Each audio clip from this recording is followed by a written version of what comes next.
Tarik Skubal shoved. The Detroit Tigers won 5-0. They've won 6 of their last 8, and they just took a 5-game set from the Minnesota Twins. All today on Locked On Tigers. You are Locked On Tigers, your daily Detroit Tigers podcast. Part of the Locked On Podcast Network, your team every day.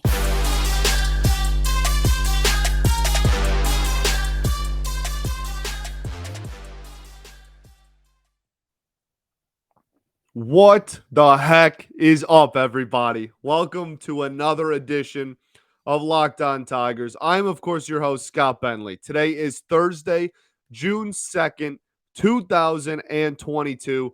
Thanks for making Locked On Tigers your first listen every single day. We are free and available wherever you get your podcast. That's including YouTube. And that's all including the Detroit Tigers on a heater. Let's ride, baby. That didn't even make sense. I don't care. What a win. That's what we're talking about. That's what I'm talking about. That's a ball game. That's a ball game. 5-0 shutout against the Minnesota Twins. You officially have won the series. I guess I said took a 5-game series. We didn't sweep them. I don't have that bad of a memory. I'm aware that we lost a game. But you officially win a series. Even if you drop game 5, you won a 5-game set against the team that is atop your division. That is good. That is good. And you set yourself up where you're in a position to take 4 of 5 from the Minnesota Twins, the team at the top of the AL Central. Tarik Skubal in game 4 is a cheat code. That's not fair. It shouldn't be allowed, but thankfully it is. You shouldn't just have an automatic win in a 5-game series. You really shouldn't. But here we are, just allowed to do it. What a great league, what a great place to be. Scooby was on one. And the crazy thing is, he's been on one, right? We've all known that. This isn't news to any of us. But it's nice to see him slowly start getting the national recognition that he has long deserved since start 1 of this season. He's been incredible all year. That's what I'm talking about. That was such an impressive win. The bats woke up. We were swinging hot sticks. That was fantastic. Fantastic baseball. We had one error. We had a throwing error. It could have been scooped. It wasn't. Whatever. Who cares? Will Vest is that dude. Just shut the door in the 9th, even with it. Oh, just, golly. The approach at the plate offensively was beautiful. The pitch mix and the approach on the mound from all of our pitchers. Joe Jimenez looked lethal. Will Vest looked great in his first game back. Tarik Skubal is the ace of this team. He's the man. All of it. Everything looked great. This is one of the all-around best performances of the year. And you know, we still did have an error in there. But I thought the defense looked really solid. And compared to the other games we've played this season, there's not a whole lot of just fantastic ball games in there. At least definitely before 8 games ago. And now we're here. Let's go. Rile me up, baby. That's a ball game. That's a ball game. Golly. I love this team, man. Dang. What a great win. What a great win. Great win. I'm going to say that probably 50 more times. I'm sorry. But I'm amped, baby. I'm amped, dog. Gosh. So let's start with the offense, because the offense was, I thought, really impressive in this game. A lot of extra base hits, getting under the ball, driving the ball deep to the warning track, even if it was a fly out, deep into Triple's alley in there at the out-of-town scoreboard. It just, you don't need to hit home runs necessarily, but you do need to hit more than singles. We've been talking about this all year. You can't win ball games in 2022 with only singles. And we didn't even draw any walks. We drew 0 walks this game. And yet, I loved the offensive approach. That's a rarity for me, as we know. We all know my love and passion for walks, for base on balls. But I really did like the approach at the plate. Willie Castro, man, what the heck? Willie Castro just can't stop hitting. He's on another heater. Keep playing him. Leadoff, is a take for sure. But I mean, he went 2 for 4, scored 2 runs. Beautiful. Sat back on a curveball, drove it down the right field line for a double to lead off the ball game. Beautiful at bat, beautiful piece of hitting there. Put the ball in play all night, didn't strike out once. I mean, why not? Kid's batting 273. Why not, man? Why not? Again, I don't think that's a long-term leadoff option, when everybody's healthy and back and everything. I'm not sure Willie Castro's a long-term leadoff option, but at the present moment, he went from on a heater, not on a big cold streak where I was like, yo, we probably shouldn't be playing this dude anymore. And now he's on a little bit of a heater again in the last 5 or 6 games. Why not? Not even why not. You should be throwing him in the lineup every night. You should. You're too thin. You got a ton of injuries. You got to fill him with somebody. Willie at least has that, right? Like he's someone that can fill in for injuries, or if someone needs a day off. He can play a few different positions. I know everybody likes to rag on him for his defense. It's not really great anywhere, but especially in the corner outfield, you can kind of quote unquote hide him in the corner outfield, and he can fill in and give you some decent at bats and get on some hot streaks. And I know, the BABIP, the batting average, ball in play, like, oh, he's lucky, whatever. Who cares? The offense has been putrid all season. It is June 2nd. Play the dudes that are hitting. It shouldn't be that controversial. And yet, within this fan base, everything has to be. Play the dudes that are hitting. At this present moment, he's hitting. Like I said, leadoff's a hot take for sure, but he went 2 for 4 tonight in the leadoff spot. Not going to get any complaints out of me. Hitting Harold. 2 for 3 with 2 ribbies. A double. He can't stop hitting. You just can't stop Harold Castro, baby. He's on an absolute bender. His OPS on the year is up to 860. He's on a huge heater. Harold and Willie Castro. Willie batting leadoff, Harold batting 2. In a game that we won 5-0 and had a really solid offensive performance in a season when we have not had very many of those. In June, Willie and Harold leading off. And I think, I can't remember, I tweeted out something about like Willie Castro and Harold Castro batting 1-2, just as everybody predicted on opening day, as like obvious sarcasm.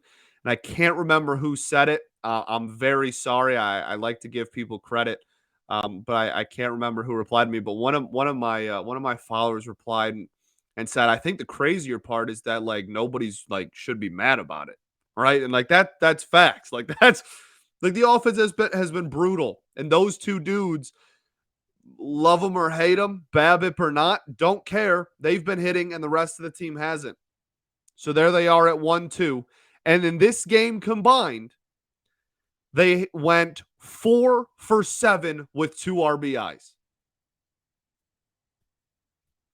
How can you be pissed off at Willie and Harold going 1-2 when they go 4 for 7 with 3 runs scored and 2 RBIs and only 1 strikeout? You'll take that every day of the week and twice on Sunday, maybe even 3 times if you're feeling a little good about yourself on that Sunday. You know what I'm saying? All right, we'll get into the rest of the offense and the pitching and everything else. But first, I got to tell you about our friends over at RockAuto.com.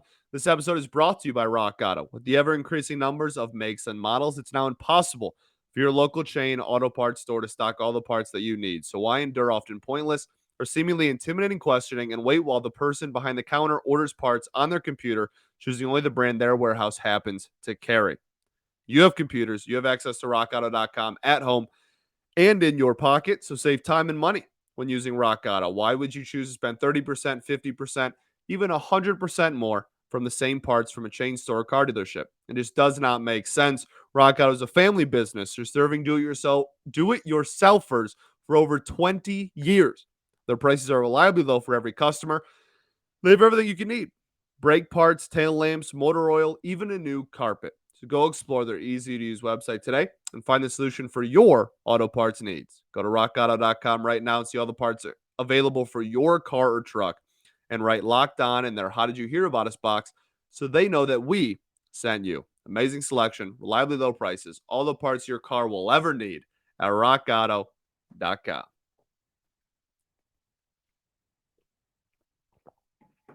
All right, everybody.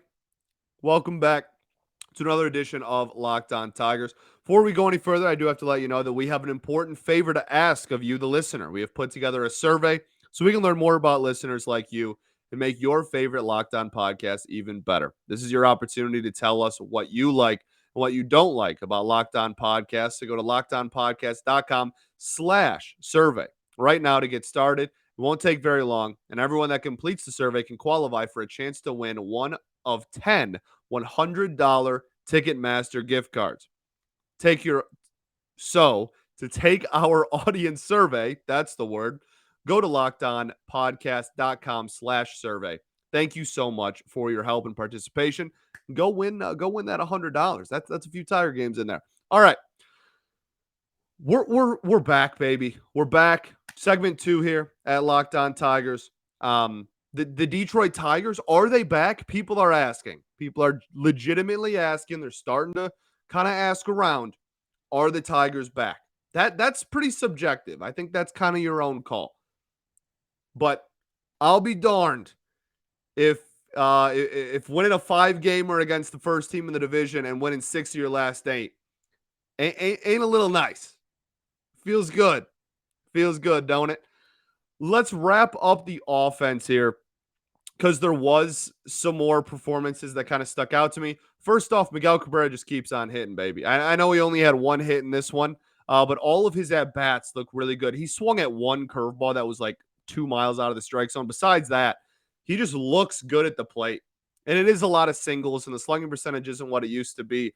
But, I mean, if he ends the season with a 390 slug, which is what it is after this game, I'll take it with a batting average if he continues to push 300. You know what I'm saying? Like, we'll take that every day of the week, baby. We'll take that every day of the week. So he looks really, really good at the plate. Torkelson did go 0 with 2 strikeouts. This doesn't bother me at all. I think in the last 2 weeks, his at-bats have looked so significantly better that, like, I'm really cool with it. His OPS is up to 635. His on-base percentage is 307. Even with a batting average of 200. If he can maintain a 100-point gap in between his OBP and batting average and raise the batting average to even 230 as a rookie with power, I mean, you're talking about a dude that's going to be really lethal at the plate. Really lethal. His barrel control specifically, I think, has improved so much over the last like 8 to 10 games. Really noticeable in this series. Obviously, 6 hits in 2 games or whatever he had earlier on in this one. But the barrel control is noticeable. He always tries to put the barrel on the ball. And you can tell, right, with his swing and with his mechanics and his follow through and everything, that is the main goal.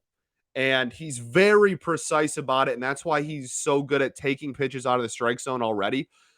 And I just think that the ball's in the zone. He's still working on the timing a little bit.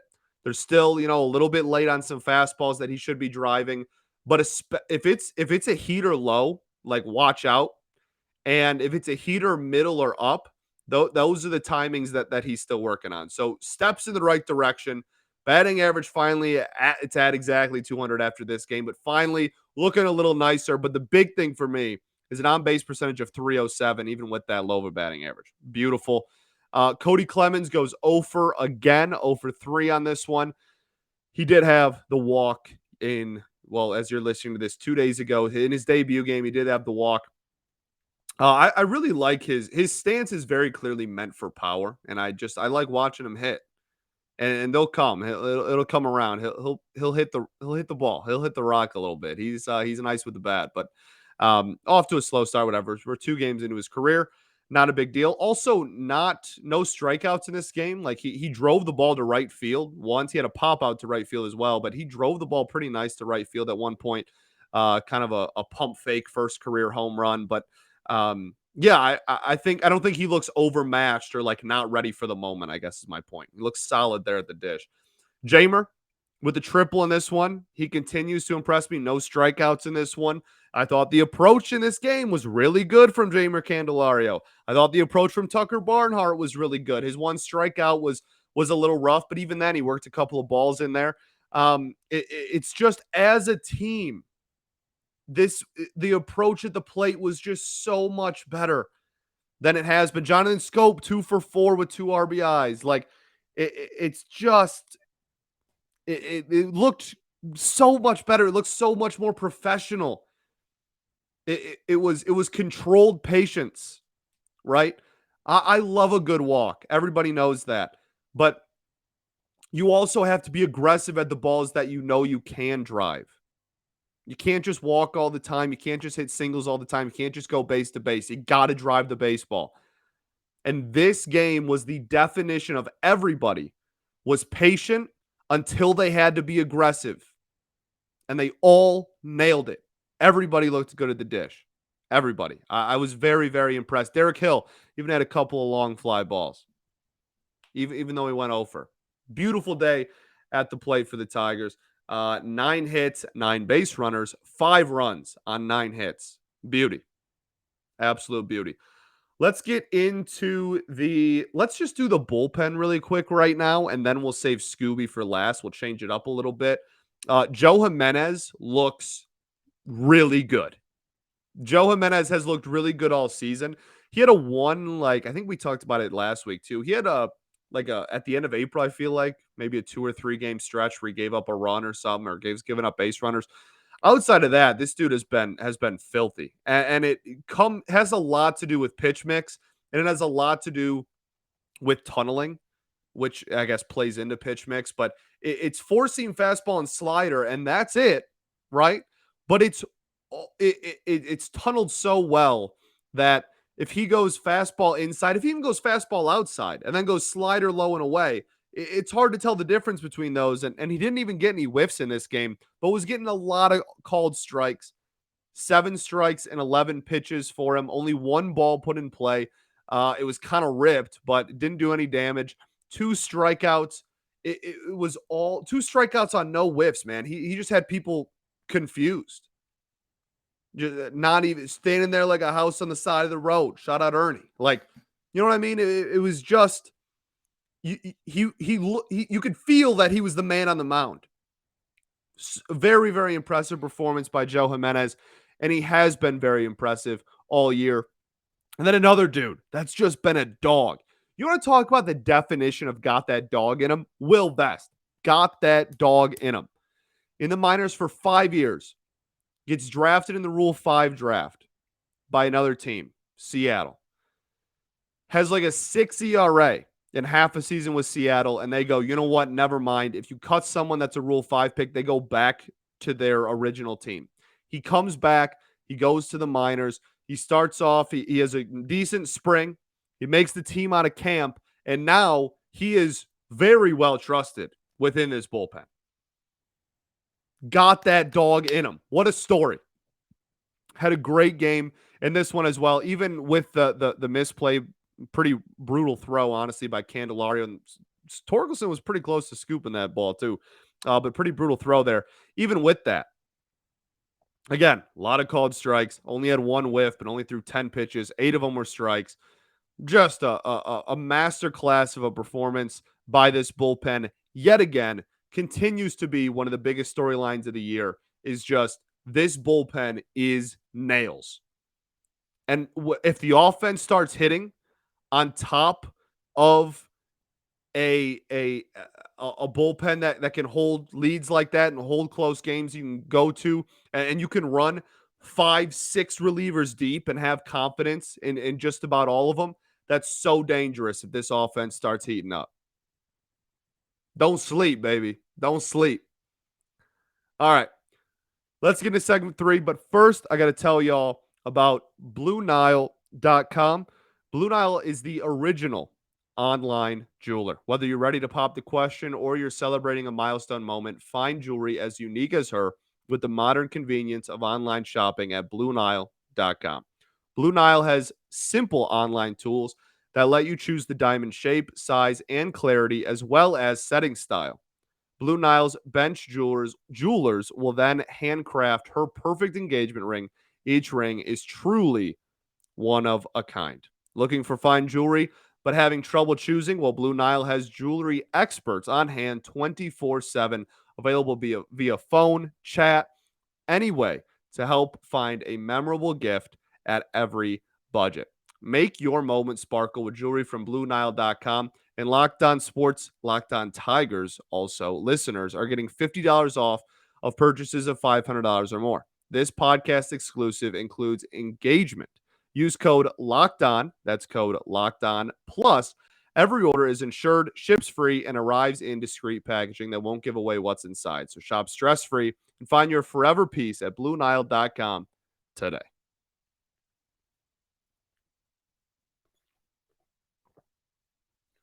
All right, everybody. Welcome back to our third and final segment here at Locked On Tarik Skubal. I am, of course, your host of Locked On Tarik Skubal, Scott Bentley. You want to talk about a dude that's got that dog in him? Tarik Skubal's got that dog in him. That's why we named the show after him, right? Goodness, what man, all the stats that were tweeted out tonight, and he's like has one of the lowest ERAs through this many starts in a season in the last like 50 years or 60 years of Tigers baseball. He's up there with the name of Justin Verlander's to starts of a season. He's got 2.15 ERA currently. Also, it would be a 1.84 if the MLB just didn't, like 2 starts after the fact, just decide to give him more earned runs. Let's just not forget that. Like 10 days after a start in which he had some unearned runs due to some horrible fielding that we had in April, as we all remember, the MLB was like, oh, yeah, by the way, these were earned now. Have fun. Still rocking a 2.15, but it could be a 1.84. So shout out Major League Baseball. But 7 innings, 2 hits, no runs, no runs, no earned runs, 1 walk, and 6 strikeouts. He finished with 103 pitches. What was he at, 90? Maybe even a little higher. He was in like the low 90s, I think, through 6. And we were all like, hey, heck of a performance by Scooby. We'll gladly take it. This dude's the ace of the team. He shoved. And then they sent him out there for 7. And the whole fan base, just electric factory. The whole fan base got so hyped. And he went out there and shoved. 3 base runners, no runs, 6 strikeouts.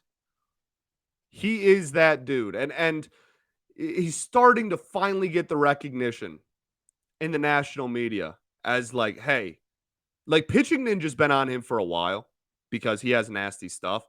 But as far as the national media talking about like some of the best pitchers on certain teams or the best pitchers in leagues or divisions or whatever, he's never been a part of those conversations. And he's finally starting to. We're finally starting to see, MLB The Show is a great marketing tool. And they're starting to give him like player cards and whatnot and talk about, roster updates with his overall going up. And it's so nice to see. It's so nice to see him finally get some flowers on a national stage. The pitch mix in this one is also nutty, which I feel like I say that after every Tarik Skubal start. I feel like I say that after all of them. Like, damn, this dude's pitch mix is whack. Well, that's what makes him crazy good. His pitch mix is elite. Elite pitch mix, Tarik Skubal. CSW percentage of 31%. Almost 1 of every 3 balls he threw was either a called strike or a whiff. CSW, called strike, whiff. Had some people ask me about that and wanted me to explain a little bit more. So there you go. CSW percentage, the percentage of pitches that were either called strikes or whiffs, swings and misses. Almost a third of his pitches. That's nice. That's real nice. 13 whiffs in this one. Also, really, really solid. 27% whiff percentage if you're looking at the total of 48 swings in this game. The average exit velocity was only 84 miles an hour on top of all of this, strike out and able to pound the zone and get whiffs pretty much whenever he wants to. Every single pitch in this game had a whiff.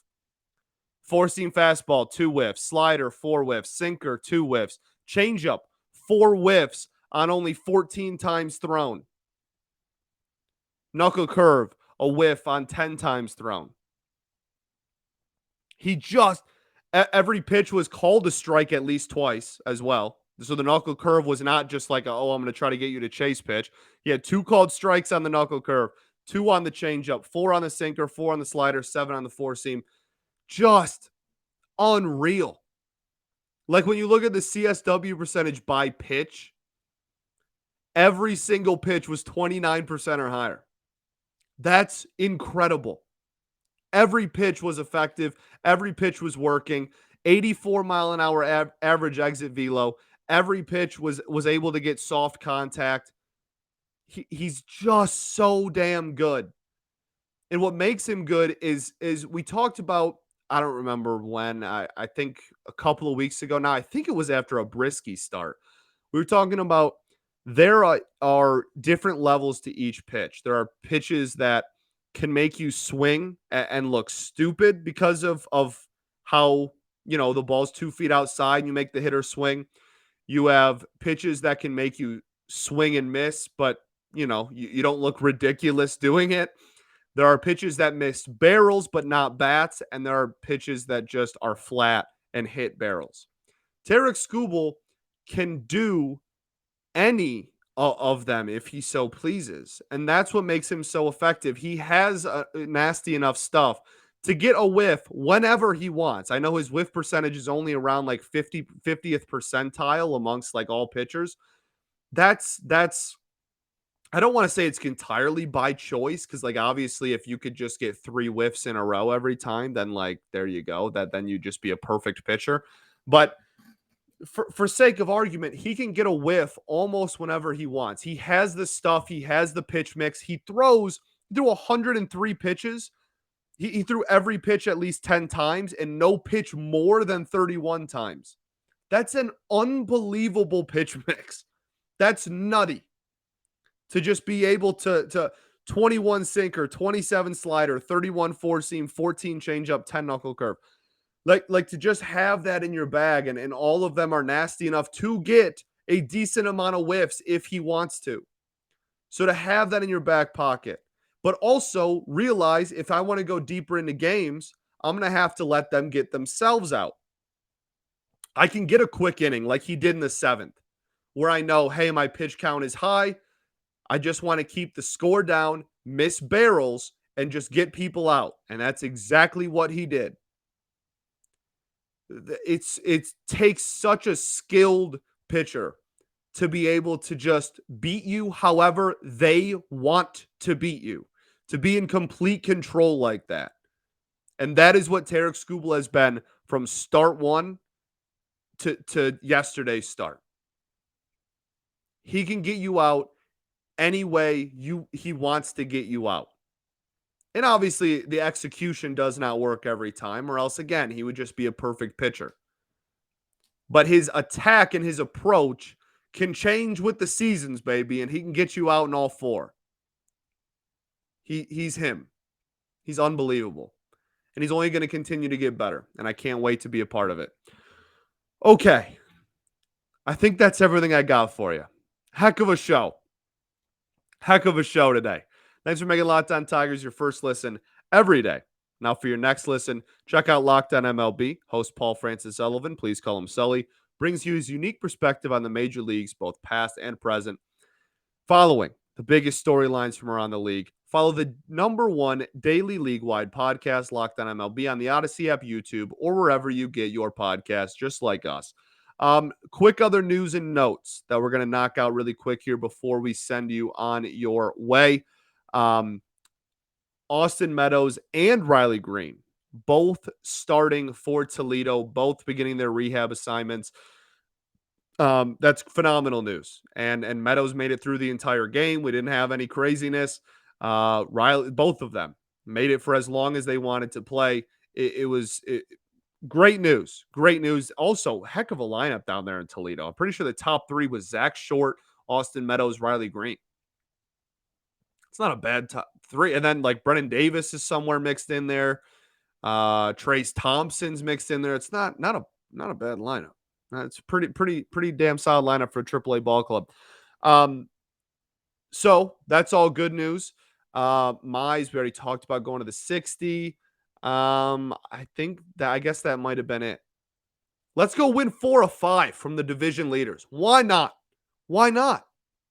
Tell me why not. You can't. Why not? It's going to be Chris Archer against Alex Faedo. Faedo goes into the game with a 3 ERA. Why not, baby? Let's go win 4 of 5 for Minnesota. Let's go win 7 of our last 9. And you know what? If we don't, we still got a series win. It's still 6 of our last 9. That's really nice. Let's do it, baby. Let's keep the hot streak rolling. Day game. And then I believe then we play New York. No one said it was going to be easy. No one said it was going to be easy. But yeah, it's in New York too. Starting on Friday. Let's have some fun. Let's go win some ball games. Let's go to New York hot. Peace and love. Going to therapy's dope. And I'll catch you all tomorrow, baby. Go Tigers.